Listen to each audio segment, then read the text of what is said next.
Hello, and welcome to the house. Today is the 19th of April, and we are into the third day of this year's Festival of Unleavened Bread, which lasts until the 20th.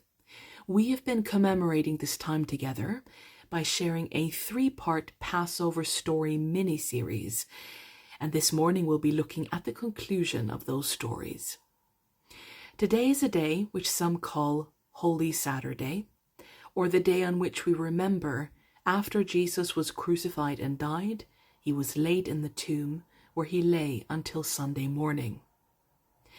We hope that as we journey through our story, that this can impact our lives with a renewed force and in a fresh and perhaps unexpected way. We will share this time together through prayer, music, and of course, story. In case you're new here and don't know what's going on, my name's Natalie Kendel. I am pastor here at the house, and I will also be your host for today.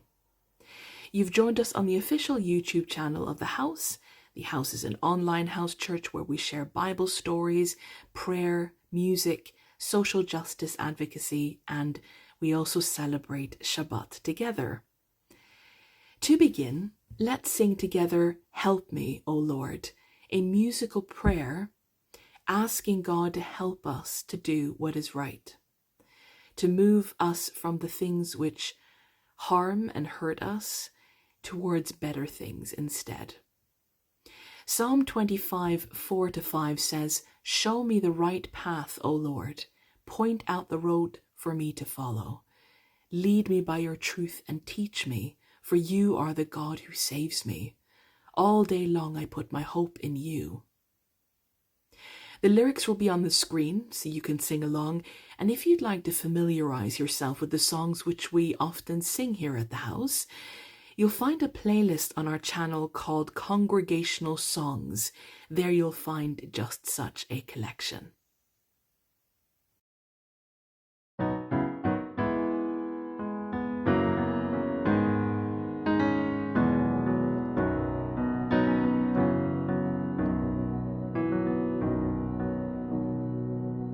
Help me, O Lord, to do what is right.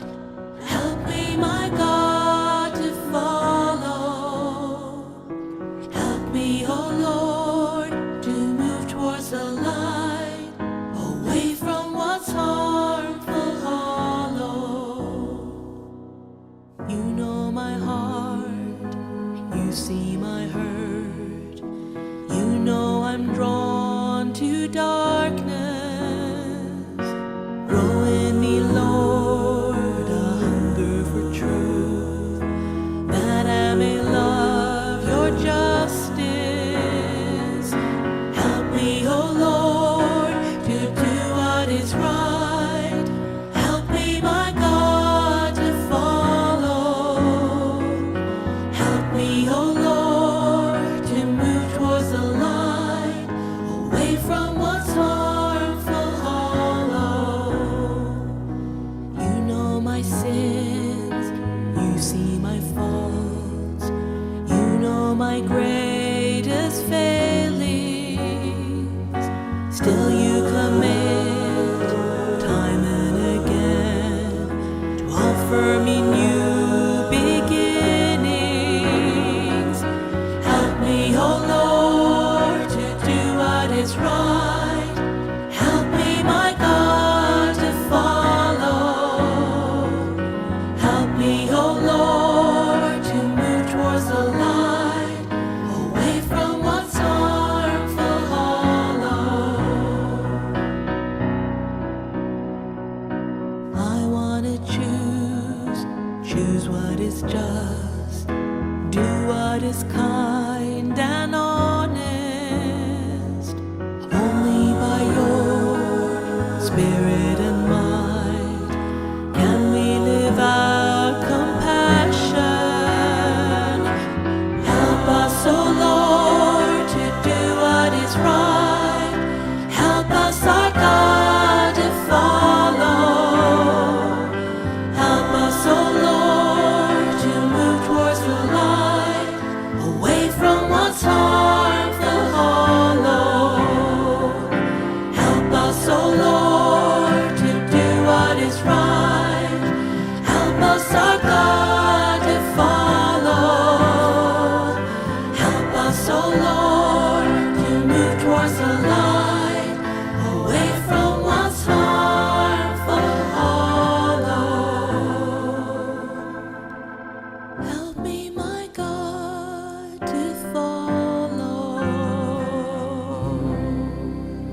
Sometimes here at the house, we share examples of people who in everyday lives are being image bearers, carrying the image of God, the love of God into the world. And today's example comes from an anonymous confession shared on Fesshole. My neighbours are too low income to afford a Wi-Fi connection and too proud to use mine, so I renamed mine Free Council Wi-Fi and told them that I had read about it and what the password was. My neighbour is now halfway through an online college qualification, and I'm so proud of her. Let us be inspired by this loving example.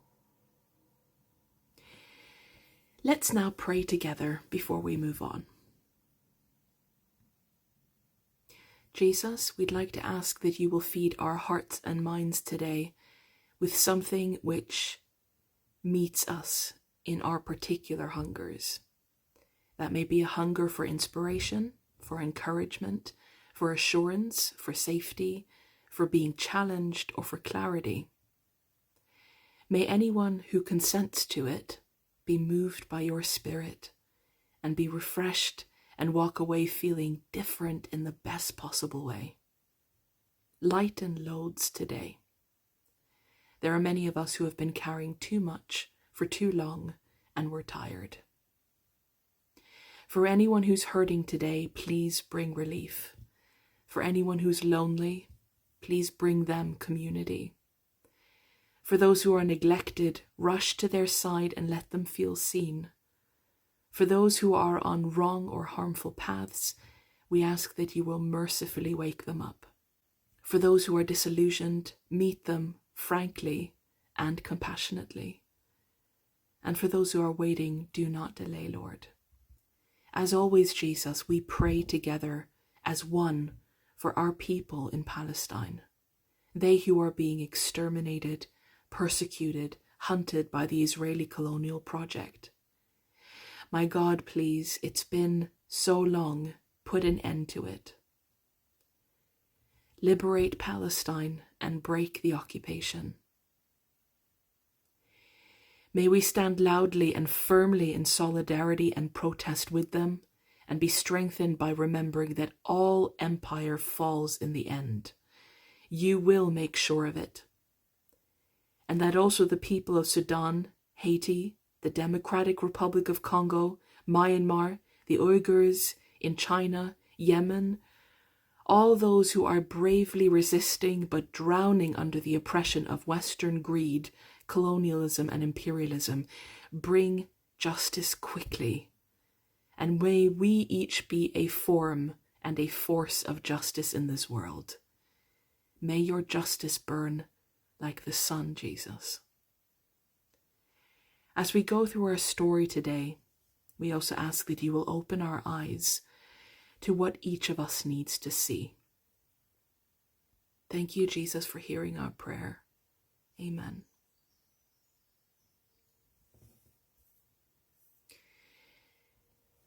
As we're going to dive into our story for this morning, let's sing together Teach Us, O Rabbi, which is a call and response song for those who seek to learn.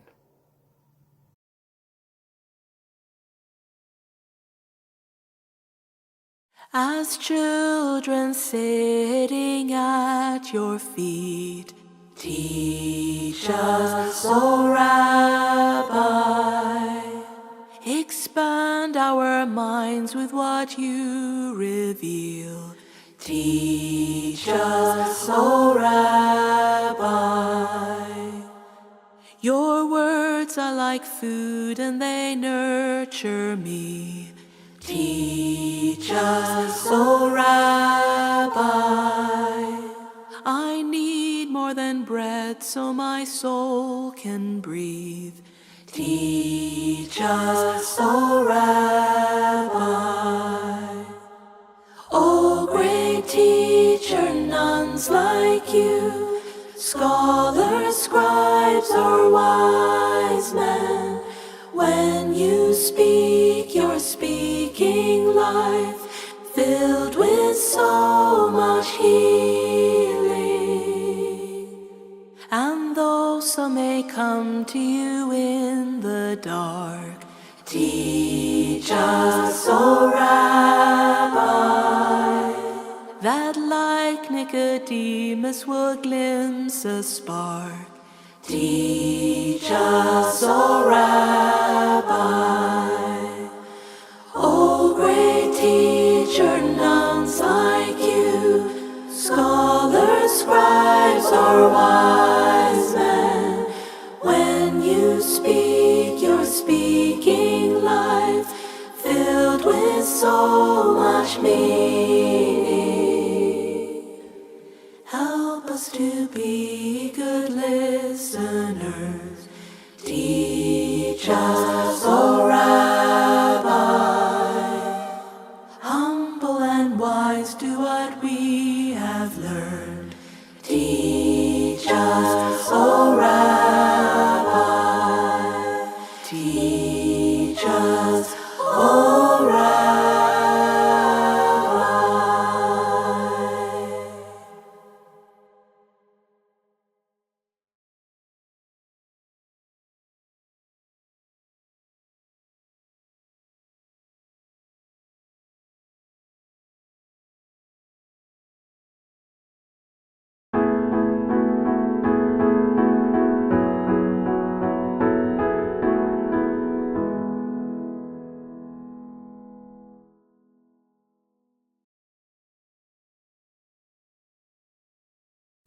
Our story today is found in Matthew chapter 26. We explore this story in parallel with this year's Passover festival and the events which took place one particular Passover during Jesus' 33rd year of living and walking among us as a human on earth.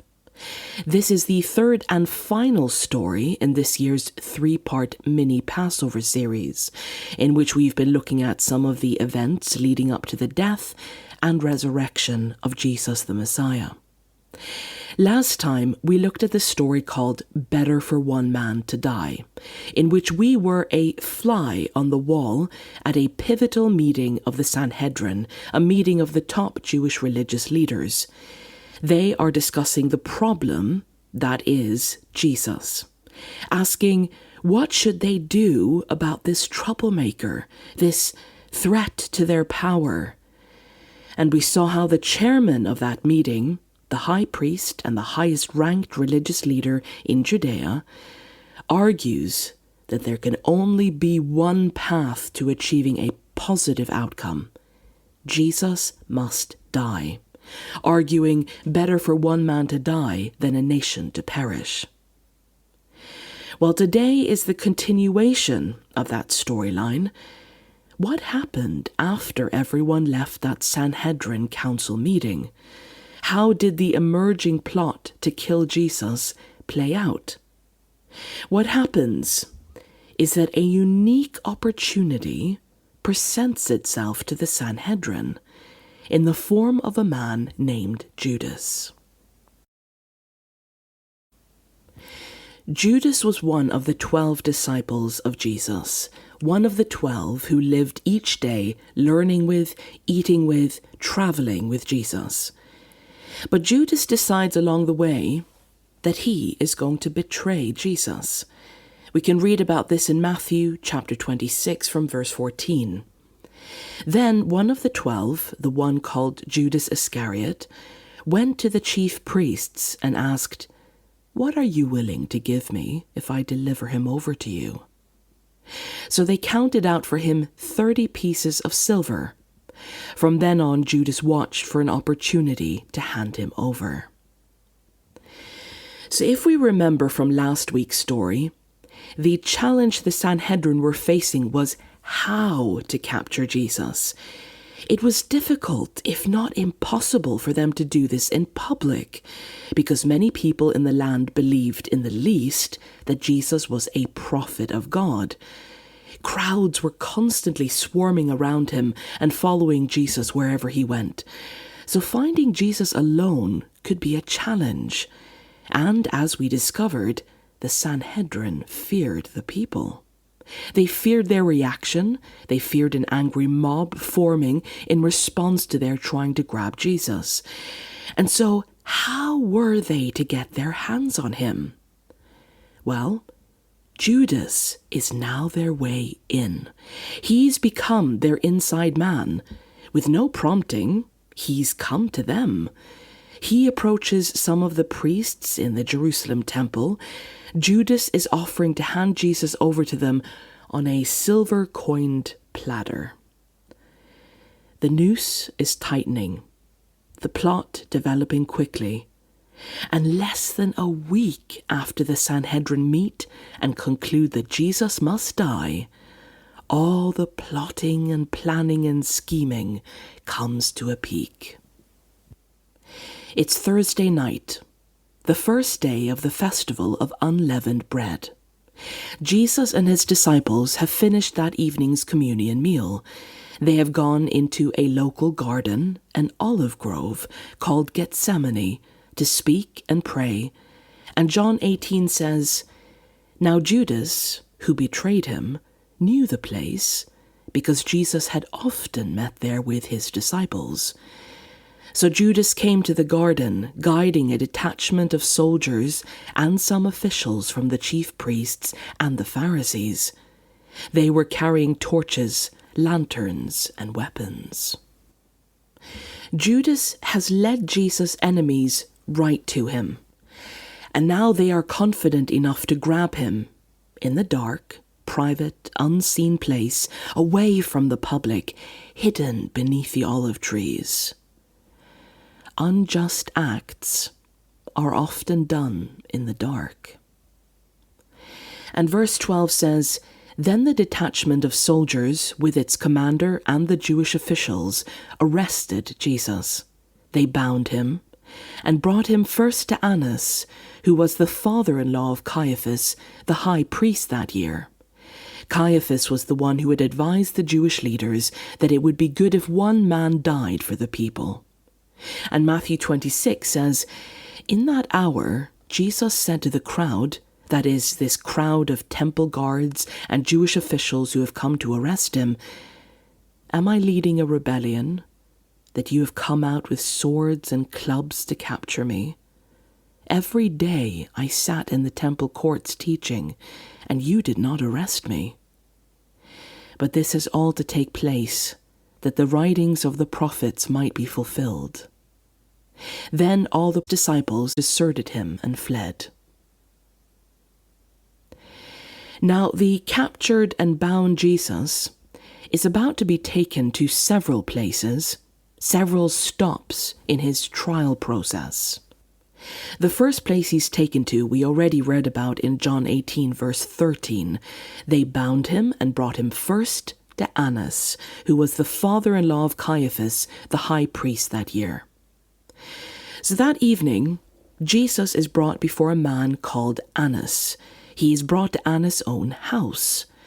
Meanwhile, Peter and John are following at a distance.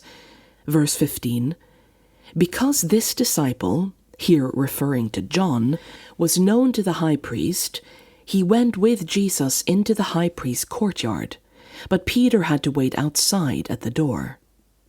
The other disciple who was known to the high priest came back, spoke to the servant girl on duty there, and brought Peter in."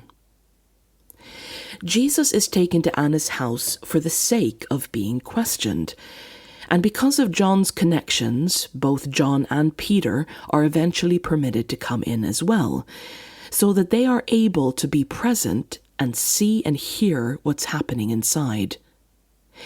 We say inside, but note here that Jesus doesn't seem to be brought into the actual house, only into the house's courtyard.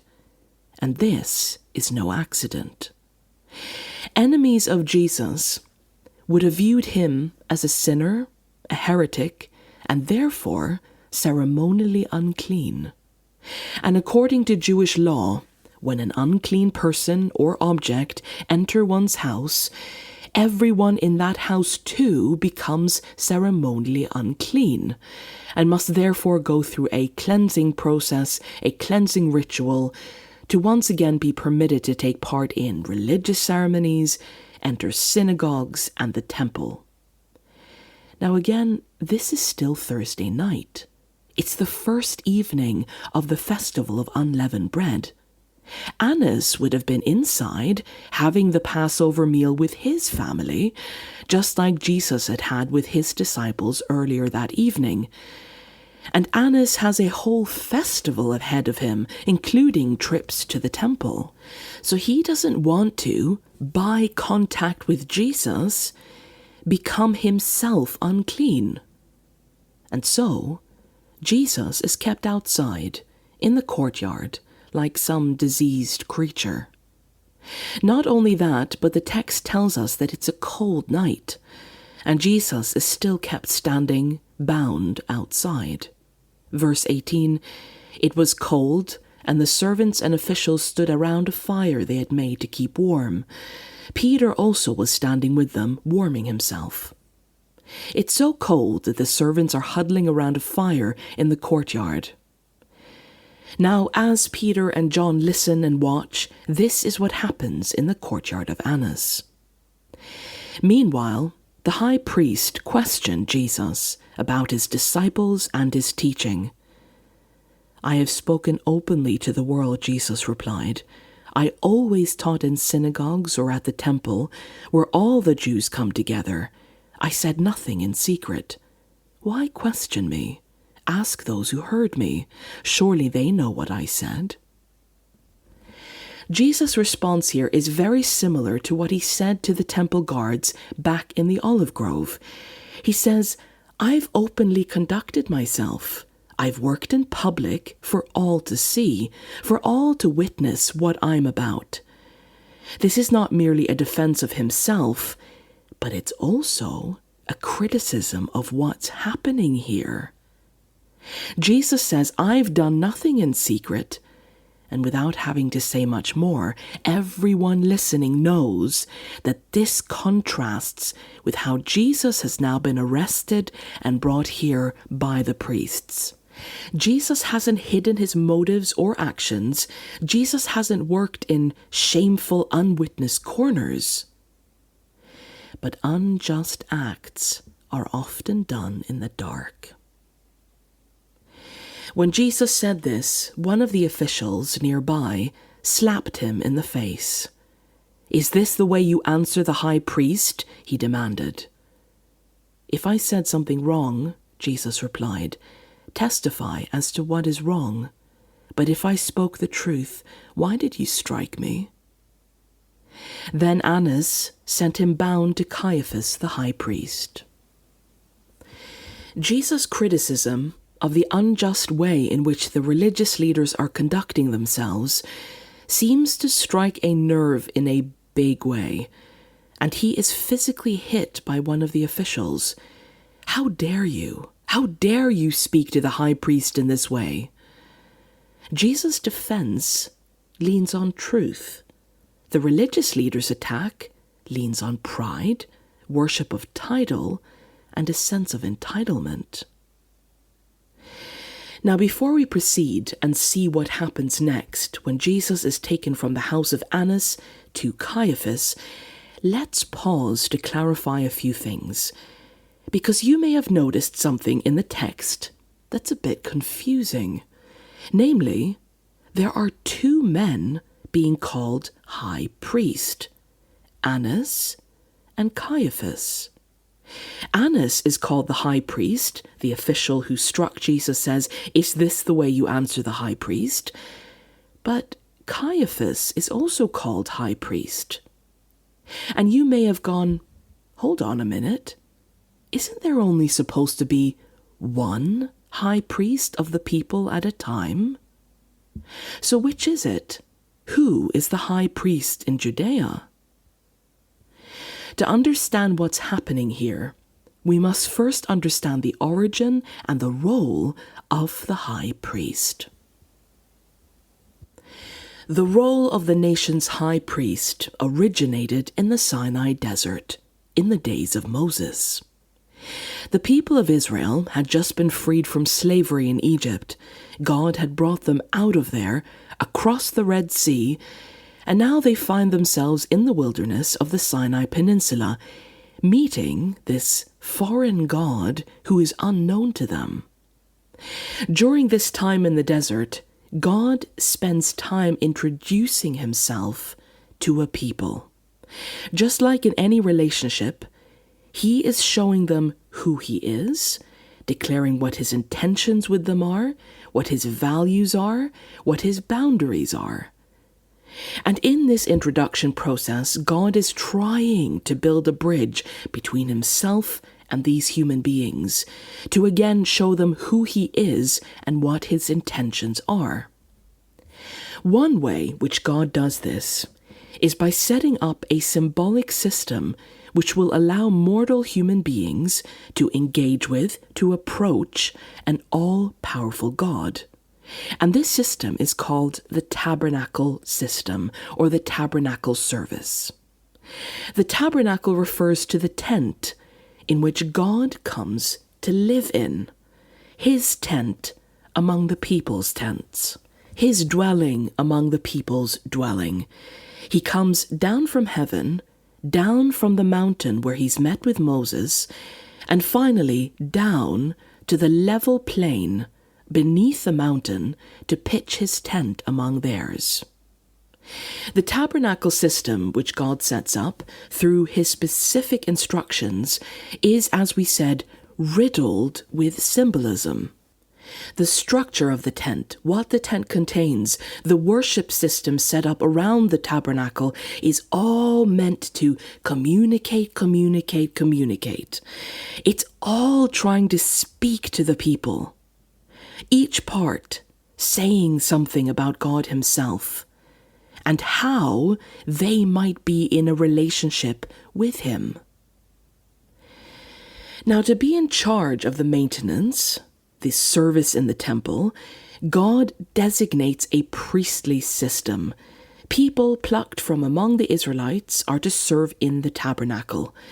And the person in charge, the highest ranked among these priests, will be the high priest. The very first high priest who serves is chosen by God. It is Aaron, the brother of Moses. God indicates that Aaron is the chosen high priest by making Aaron's walking staff miraculously sprout, bud, blossom, and even produce almonds overnight.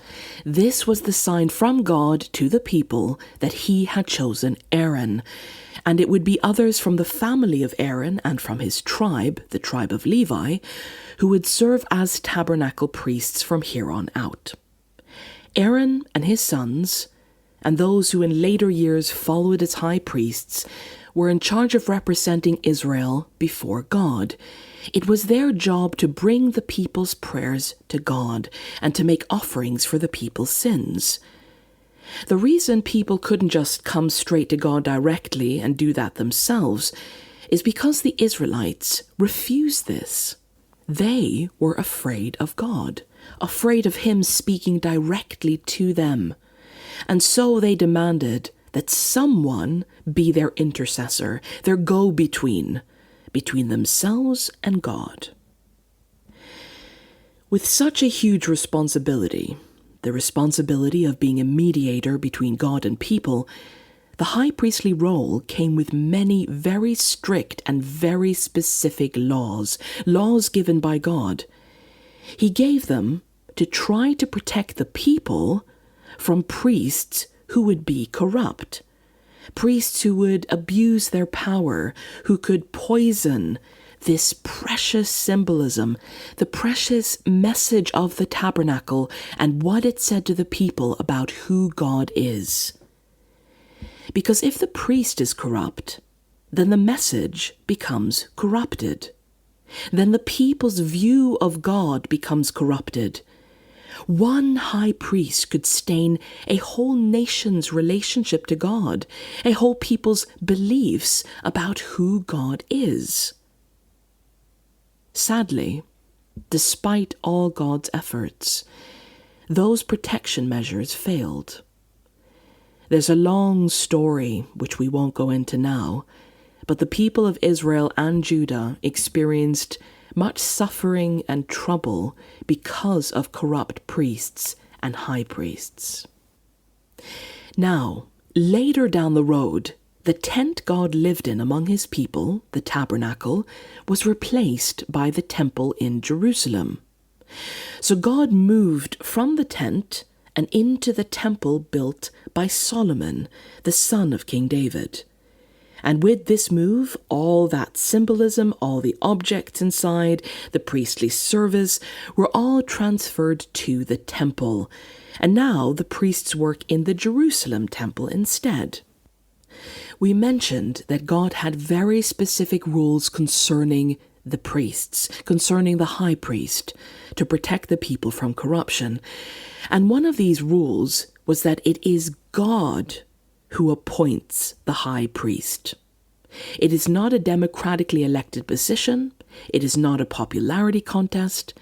And though the high priest was meant to come from Aaron's line or from the tribe of Levi, the individual was still meant to be selected by God, appointed and ordained by God. But something had changed in Judea.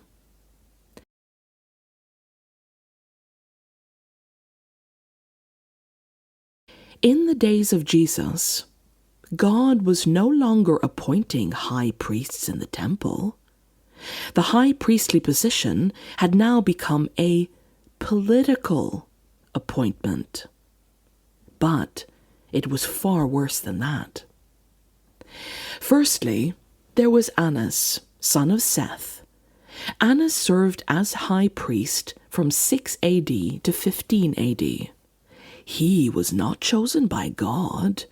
He was appointed to the position by Quirinius, Roman governor of Syria. In 15 AD, Annas' position was taken from him.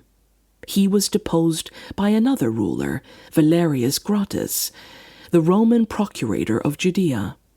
A procurator was an agent representing others in a court of law in places which had Roman civil law. It could also be a treasury officer in a province of the Roman Empire.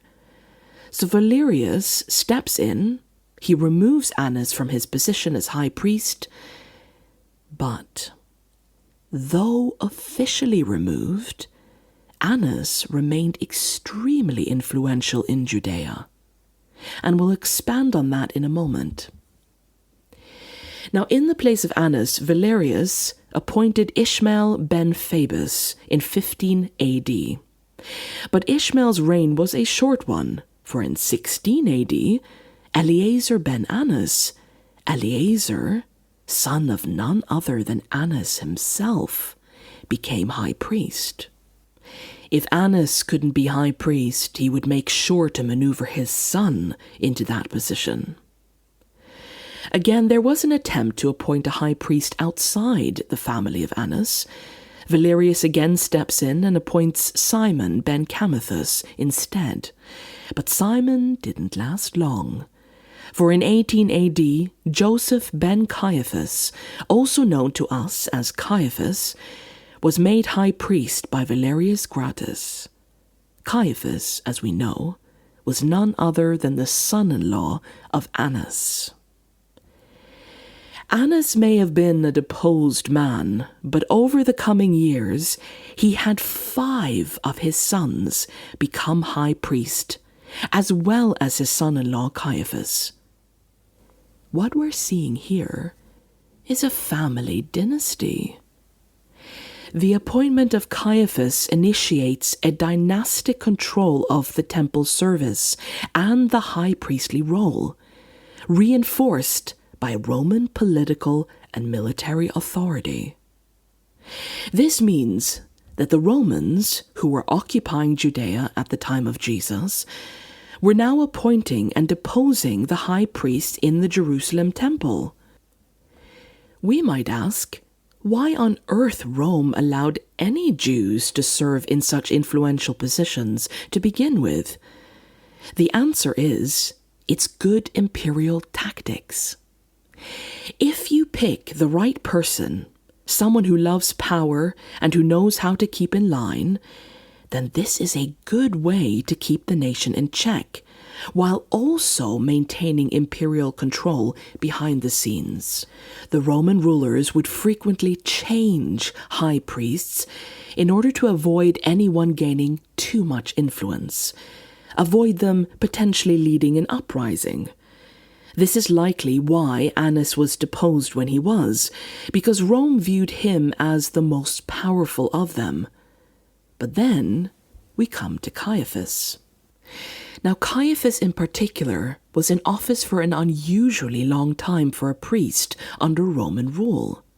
He held his position for about 18 years.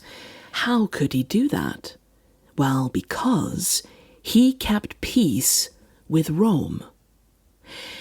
Caiaphas wasn't seen as a threat. He was seen as an extension of Roman power and rule. He was an asset to them. And this was the man who was representing the people to God. This was the man who is meant to be the go-between between the people and God. And now we come to the question, why are both Annas and Caiaphas being referred to as high priests? Well, Luke does a fantastic job at subtly but powerfully making a point. In Luke 3:2, when Luke is setting the stage before the birth of Jesus, he writes, "During the high priesthood of Annas and Caiaphas, the word of God came to John, the son of Zechariah, in the wilderness." Now, why is Luke 3:2 so significant? Because in Jewish law, there could only be one high priest at a time, as stated, for example, in Numbers 35:25 and Leviticus 21:10. Luke is not making a mistake. He is laying a path of breadcrumbs for people to lead them to a conclusion, namely that Annas still holds enormous influence. He is the patriarch of a powerful, corrupt, priestly family. Luke is saying Caiaphas holds the title, but Annas still wields power like a king behind the curtain. And how is that possible? Through Roman political manipulation. And why is Annas allowed to wield power like he's a king? Because of the lingering Jewish loyalty to Annas as a legitimate priest. The point Luke is driving home is that there is religious corruption in Judea with Roman influence. The fact that both Annas and Caiaphas are mentioned shows that the office was no longer based on divine calling, but on politics and nepotism. The role itself has been hollowed out and filled with corruption. It is political theater of the priesthood. And because we now know the history of the original high priest and what the role was meant to be, now Annas and Caiaphas stand in complete contrast with God's way of appointing priests. And again, what Luke does so brilliantly in a single sentence is this. He states that Annas and Caiaphas and the Jerusalem high priestly position is completely corrupted, but God is finding other people to work with. During the high priesthood of Annas and Caiaphas, the word of God came to John, the son of Zechariah, in the wilderness. Here there are two high priests in Jerusalem. But God doesn't speak to either of them. He speaks to John. The contrast is stark. God bypasses the temple, bypasses the high priestly office and its corrupt leadership, to instead speak to a man in the desert, to a man in camel's hair by the Jordan River. This is indeed setting the stage before the birth of the Messiah, because it introduces a theme of inversion. Those in power are spiritually deaf, while the wilderness man hears from God.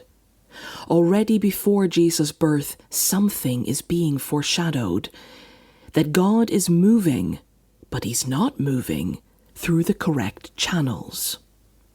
So this is why Luke refers to Annas as a high priest, why the people during Jesus' trial continue to call Annas the high priest, why the official strikes Jesus for seemingly disrespecting Annas as high priest. And note why Jesus is brought first to Annas, not to Caiaphas. The people clearly view Annas as the man in charge. They go first to him. And so now we understand what's happening here. A political pawn, authority derived from Rome, not God's sovereignty. Annas' high priestly family dynasty contrasting with Aaron, divinely appointed and reliant on God's call. Now, with that history and understanding in mind, let's continue to the second place Jesus is brought to on the night of his trial, because Annas sends Jesus to his son-in-law's house. Matthew 26, verse 57. Those who had arrested Jesus took him to Caiaphas the high priest, where the teachers of the law and the elders had assembled. The first thing to note here is that the Sanhedrin, the council of the highest Jewish religious leaders, has already assembled.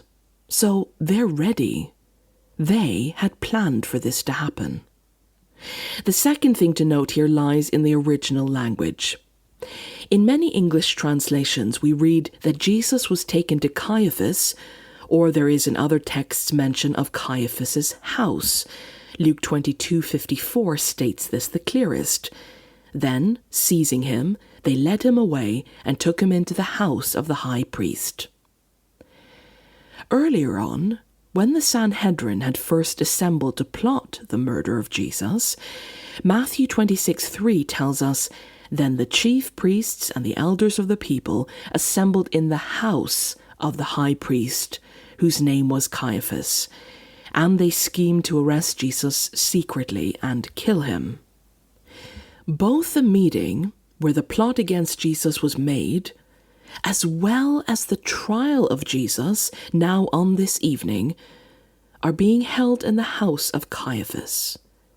Except, it doesn't say house in the original Greek text. It says palace.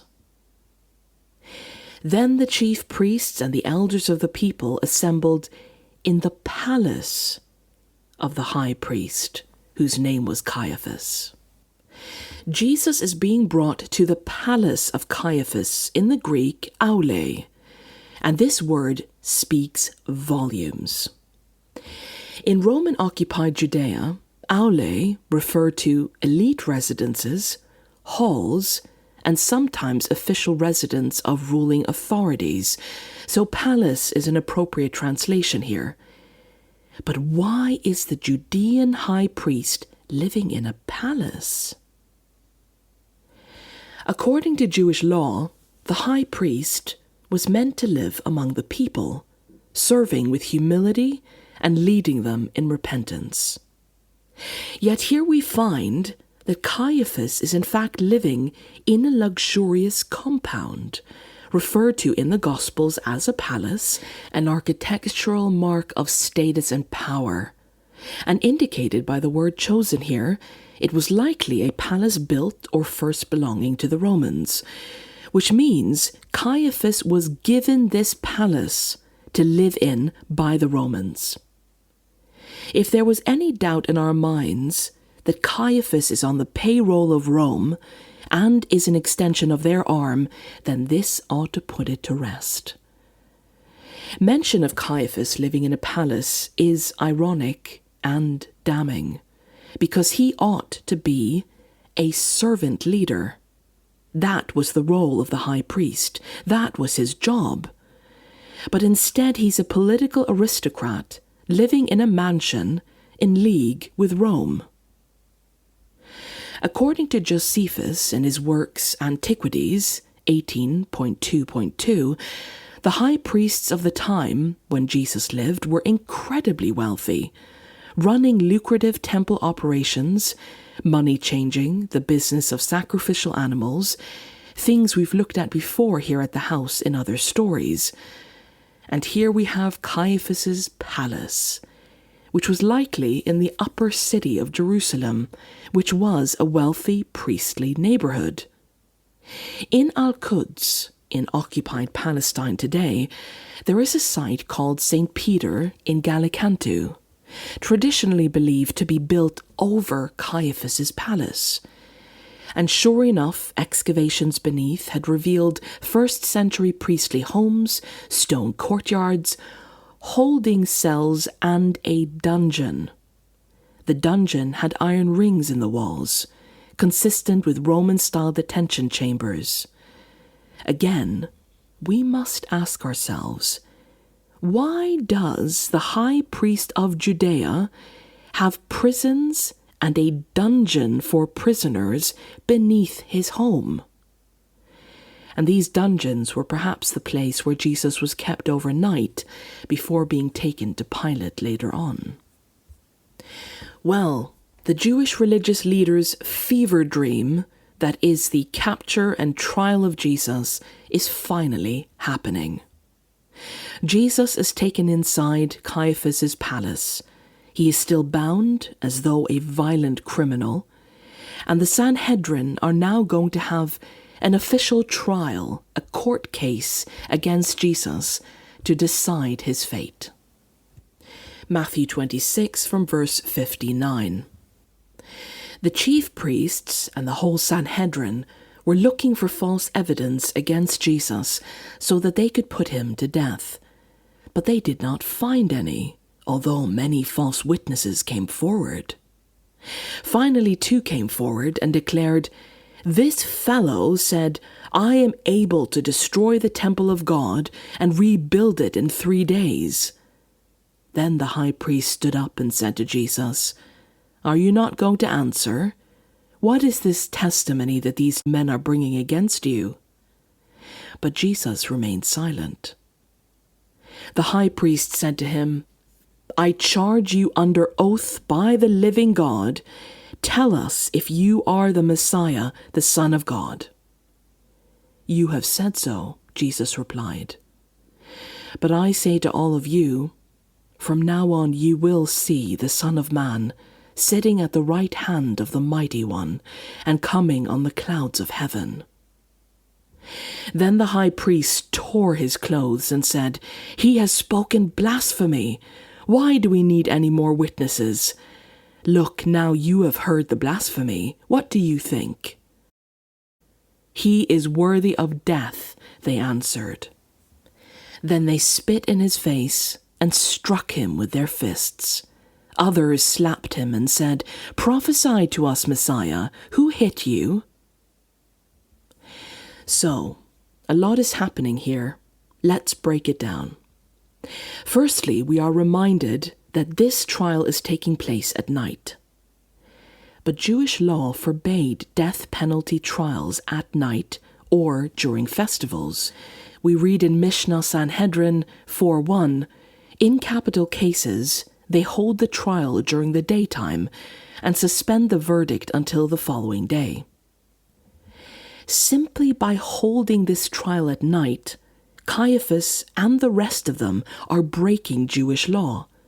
This went against the Mishnah and Talmud rules about trials.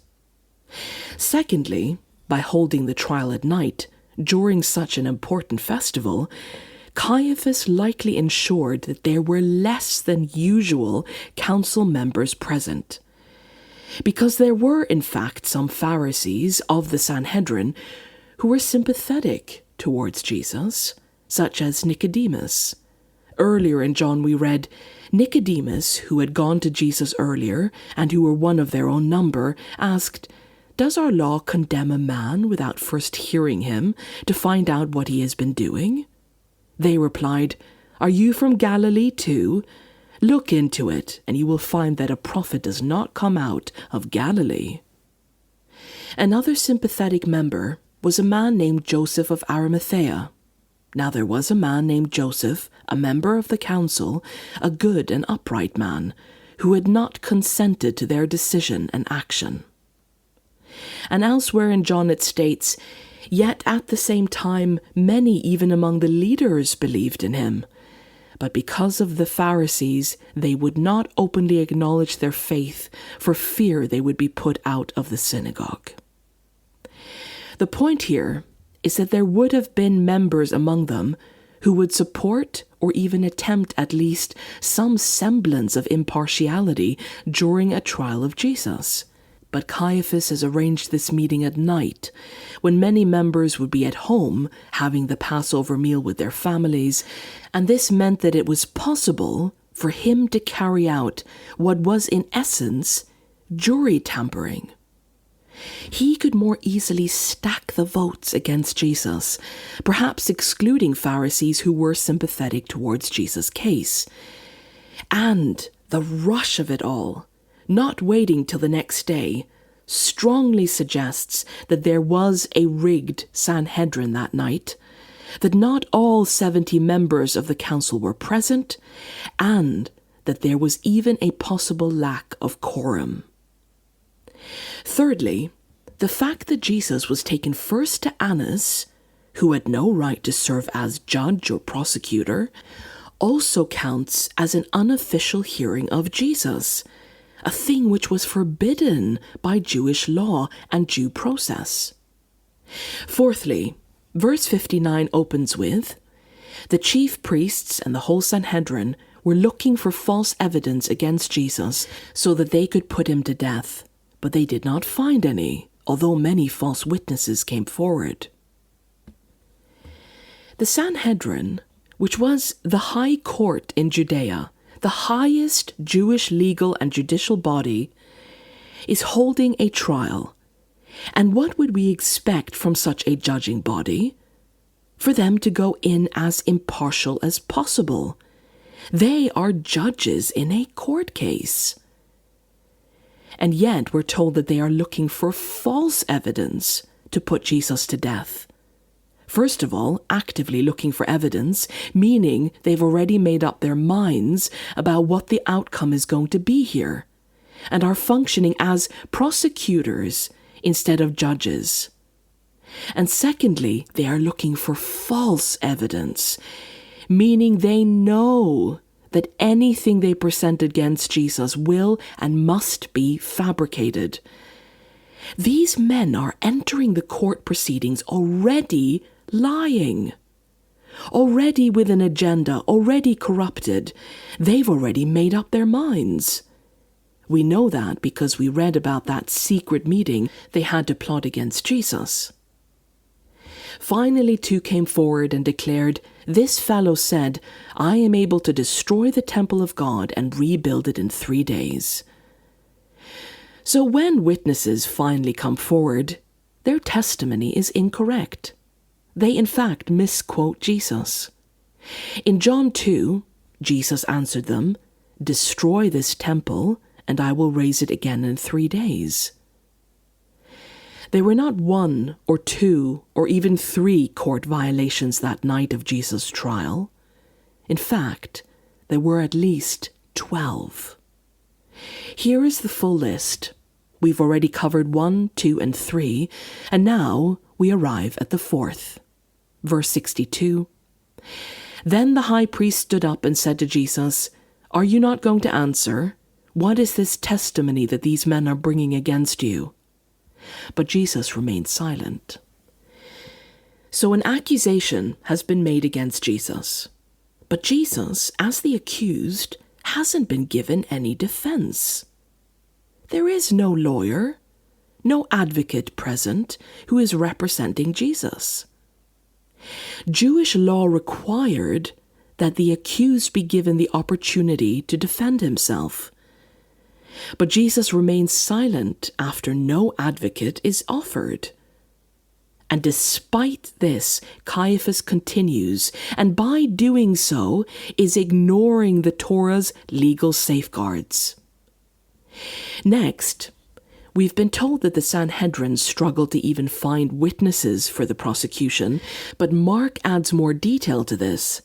Many testified falsely against him, but their statements did not agree.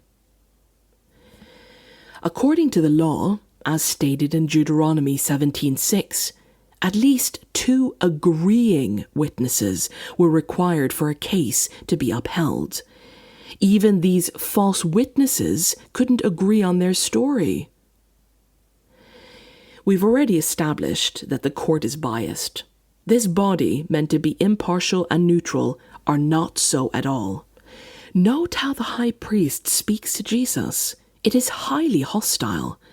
The high priest said to him, "I charge you under oath by the living God, tell us if you are the Messiah, the Son of God." "You have said so," Jesus replied. Notice the contrast between how everyone in that room is acting versus how Jesus is acting. Jesus is the calm center in the storm of voices, agendas, and hostility. His answers are measured, reasonable, clear. "Are you the Son of God?" Jesus replied, "You have said so." Now, the accused is bearing witness against the judge. Jesus continues, "But I say to all of you, from now on you will see the Son of Man sitting at the right hand of the Mighty One and coming on the clouds of heaven." Then the high priest tore his clothes and said, "He has spoken blasphemy. Why do we need any more witnesses? Look, now you have heard the blasphemy. What do you think?" "He is worthy of death," they answered. Then they spit in his face and struck him with their fists. Others slapped him and said, "Prophesy to us, Messiah, who hit you?"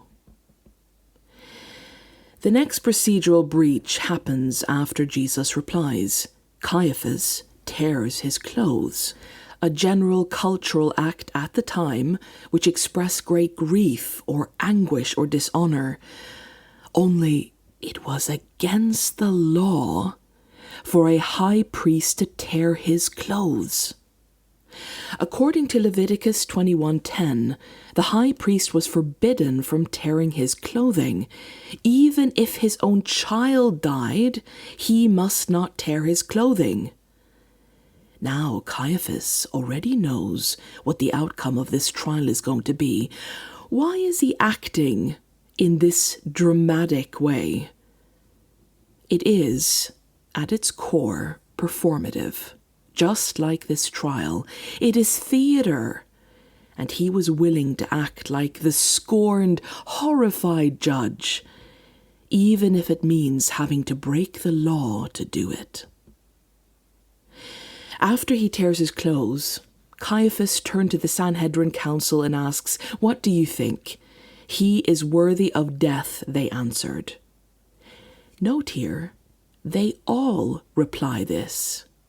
There is not a single voice recorded which disagrees. In the span of 5 seconds, everyone in the room has made a unanimous call. In July of 2004, a court case was held in New Zealand to determine whether or not the accused had been cultivating cannabis plants. The jury left to deliberate at 3:28 p.m. and returned with the verdict at 3:29 p.m. It took them 1 whole minute to acquit the accused, making this the shortest jury deliberation on record. Except, I think that the trial of Jesus might just have beaten it there. "He is worthy of death," they answered. They all answered. A unanimous verdict. And here's where we come to the next procedural violation.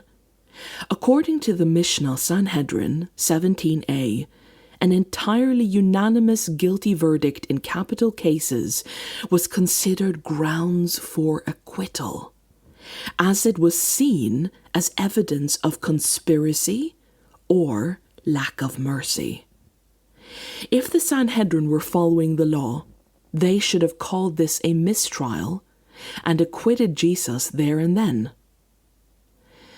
And finally, when the judgment is decided, we arrive at the final procedural violation that night. Jesus was abused during his trial. In fact, he was abused before his official trial even began. He's already been struck in the face back in Anna's courtyard. And now we read, "Then they spit in his face and struck him with their fists. Others slapped him and said, 'Prophesy to us, Messiah, who hit you?'" Mark 14 adds a detail to this scene by describing Jesus as being blindfolded during this abuse.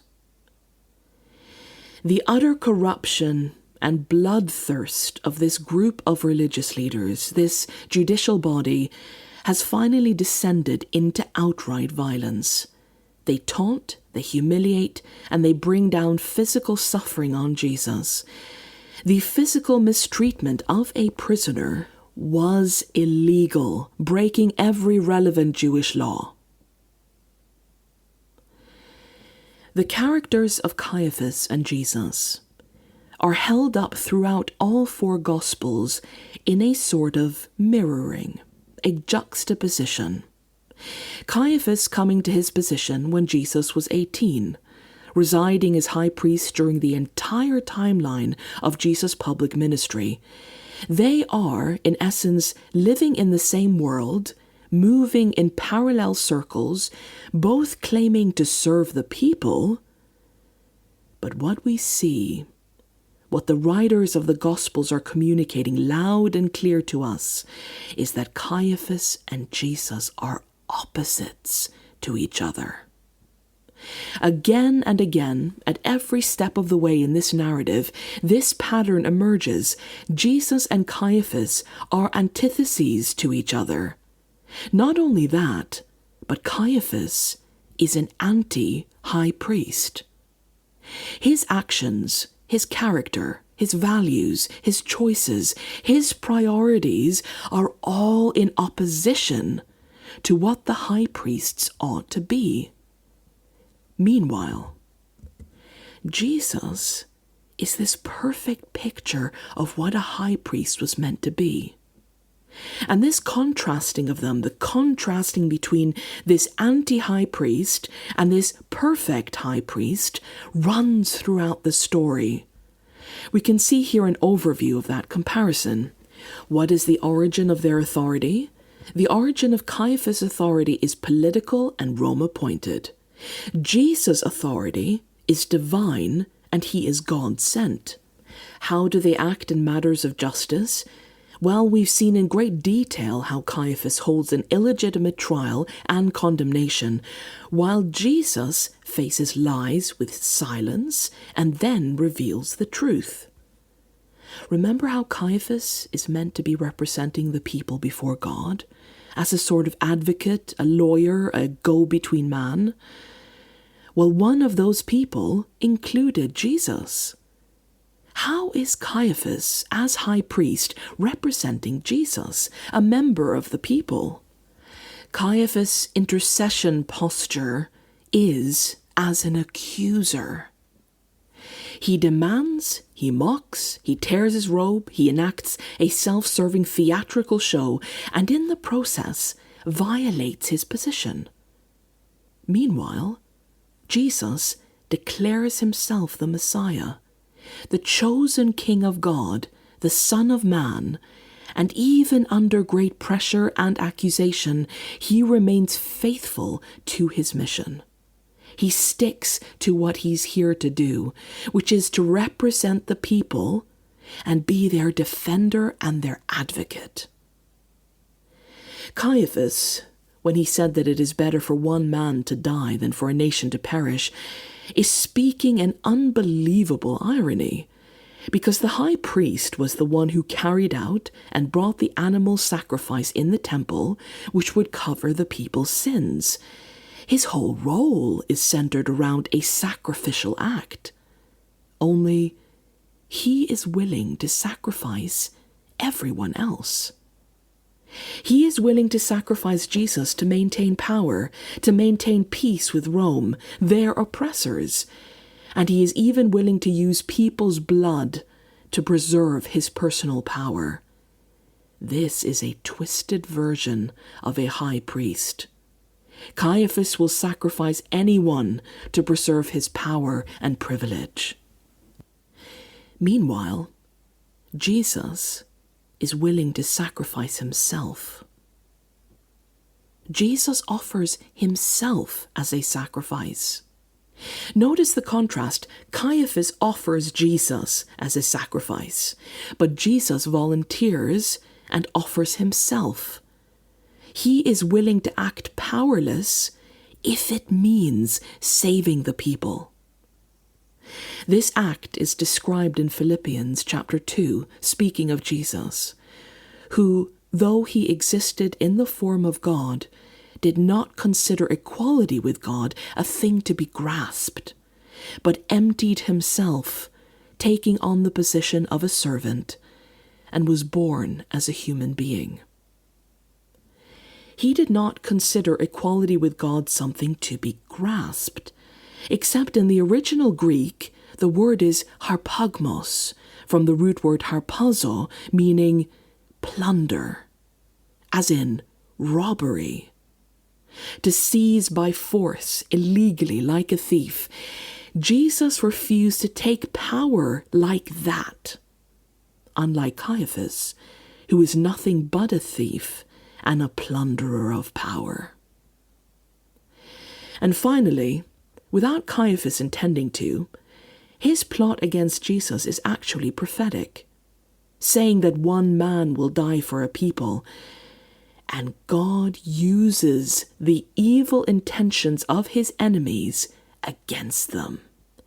He reverses it and turns it into his good plans, because he is willing to die for humans, not as a victim of random circumstances, but as part of a long-laid plan to reveal God's love and how far he's willing to go to once again pitch his tent among the people's tents and be close to human beings. Caiaphas and Jesus are each other's opposites. Caiaphas lives in a palace, a reward for his partnership with evil empire. Jesus had no place to lay his head, hunted and homeless.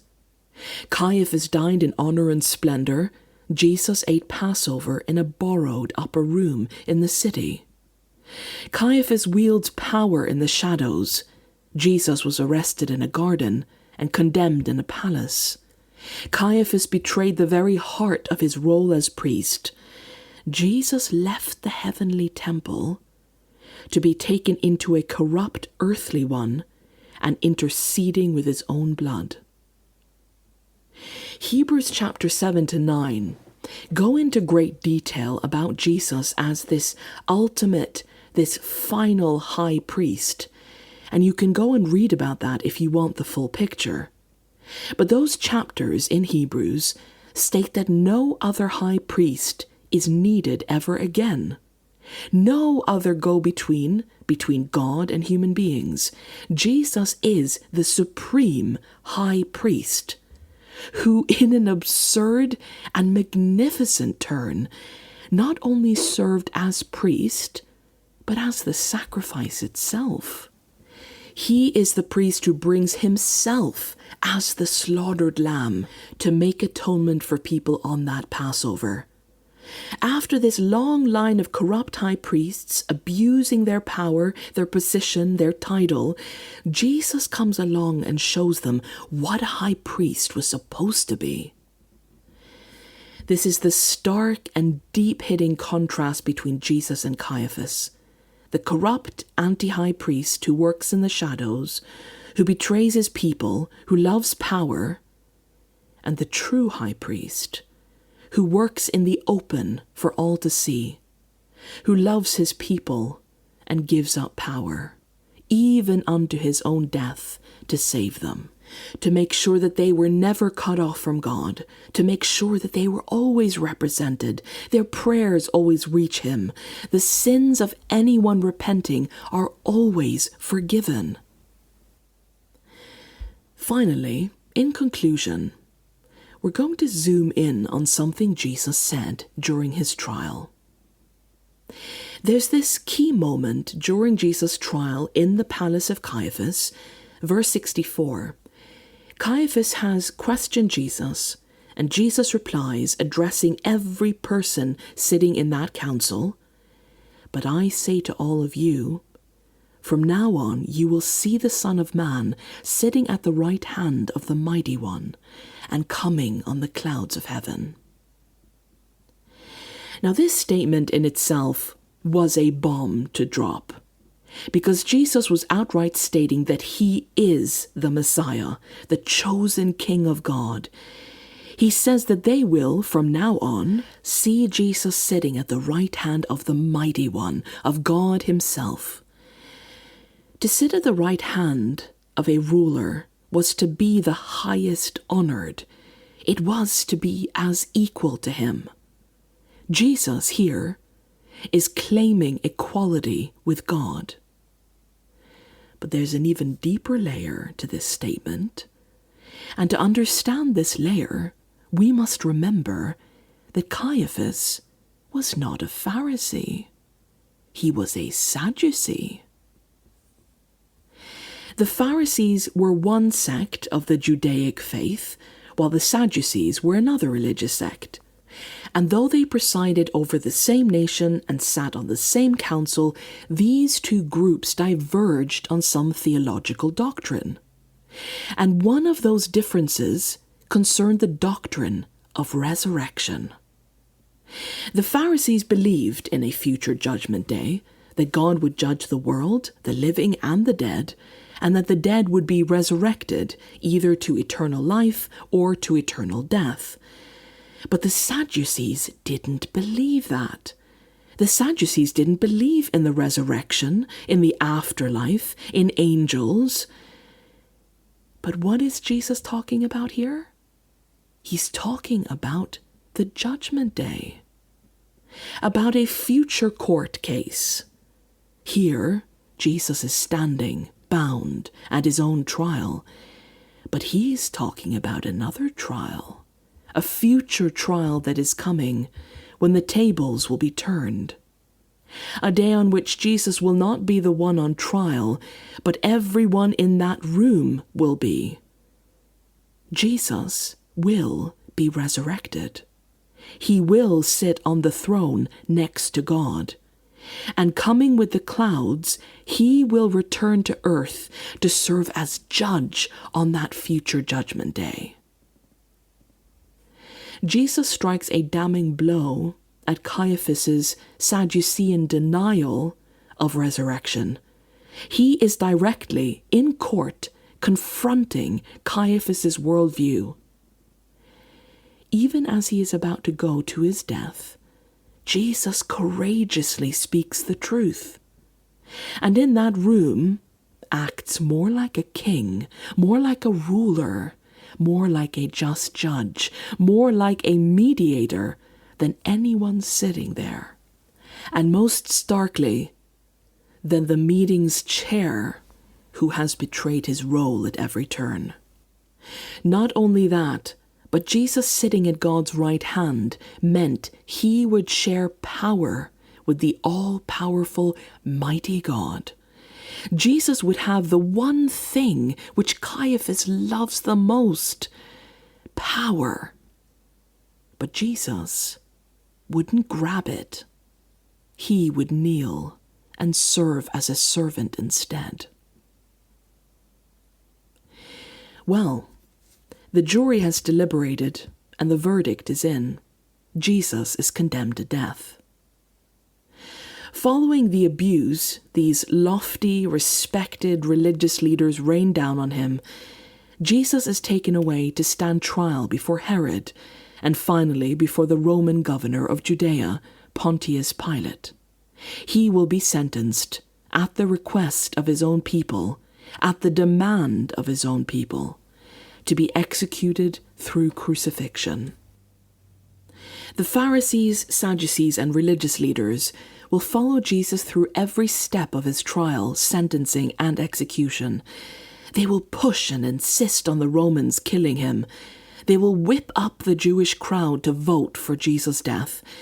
And they will stand beneath his cross, hurling insults and mocking him as he dies. Another key characteristic of the religious leaders was that they hated the Roman powers. Despite Caiaphas' allegiance to Rome, as a group, the Sanhedrin hated Rome interfering in any Judean or religious matters. They wanted independence, but they hated Jesus more. They hated Jesus so much that they were willing to ally themselves with Rome to make sure he is killed. And there is this chilling moment when Pilate, a Roman, an enemy of Judea, is actually trying to look for loopholes, looking for a way to spare Jesus' life. And he says to the Jewish religious leaders in John 19:15, "Shall I crucify your king?" Pilate asked. And the chief priests answered, "We have no king but Caesar." The chief priests answered. "We have no king but Caesar?" Those are Jewish religious leaders saying that their king is the Roman emperor, not God, not the Messiah, the emperor. Their allegiance to earthly empire is declared as absolute by their own mouths. Well, Jesus dies, offers himself up as a Passover sacrificial lamb that Friday.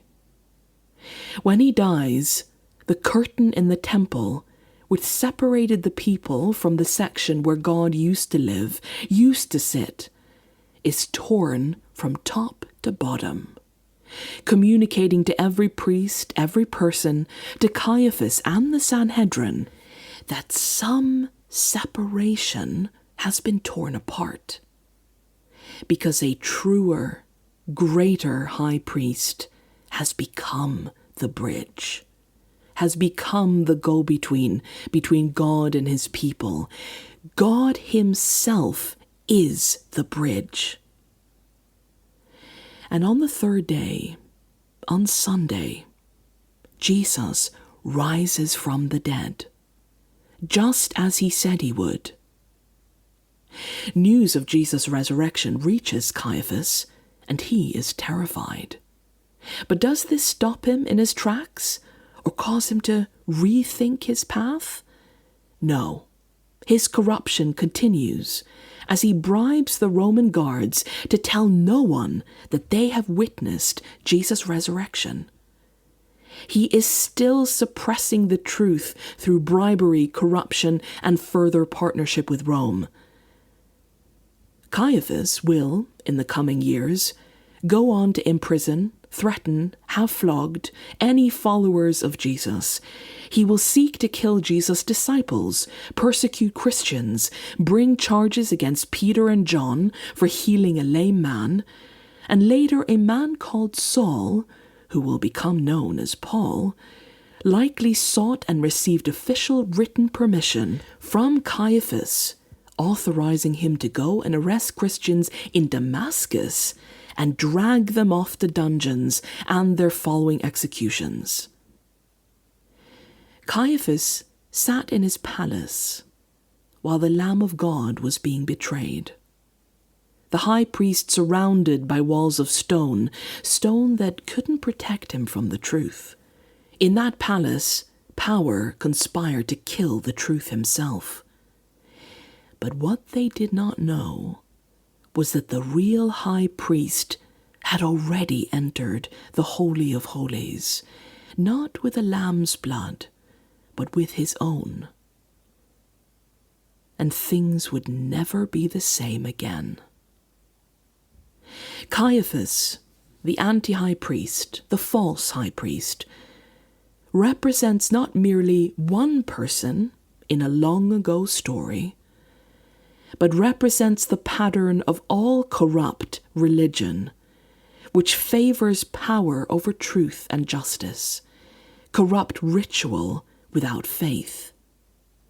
He represents the harmful religious leaders and authorities which again and again in every age conspire with empire and thus betray their responsibility. We must let the depth of this sink in for us. Jesus, God himself, was rejected and betrayed by the official priestly system. Even the official religious systems around us can be not merely deeply flawed and human, but in direct opposition of God's will, God's law, and God's heart. We must follow the Spirit and the way of Jesus, not the official religious voices around us. And as we walk away from this story, let us ask ourselves some very important questions. Which Christian leadership and influences are conspiring with empire today? Who are betraying the weakest, most vulnerable, marginalized among us? Who are choosing comfort, power, control, and the status quo which so benefits them, while betraying the very people they are meant to serve and protect? Have we accepted that this is who they are? And are we willing to walk away from their spaces and away from their leadership?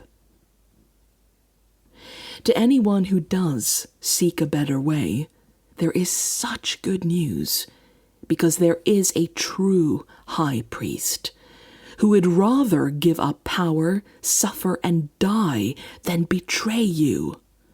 A high priest who is soon coming as judge, who will stand next to every person who was exploited, denied justice, ignored, and abused in this age, and he will bring justice. There is a true high priest who mediates for you, a priest who makes perfect intercession and will uphold your case until all is made right. And finally, remember, the word of God didn't come to Annas or Caiaphas. It came to a prophet in the wilderness. The Spirit of God didn't work through the proper channels, but through the denied, the underestimated, and untitled. The presence of God didn't live in the temple in Jerusalem. He had left long ago.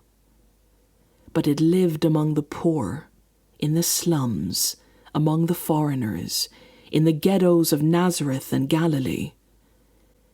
And the will of God was not carried out by the high priests, for they had despised justice. But thankfully, the true high priest was on his way.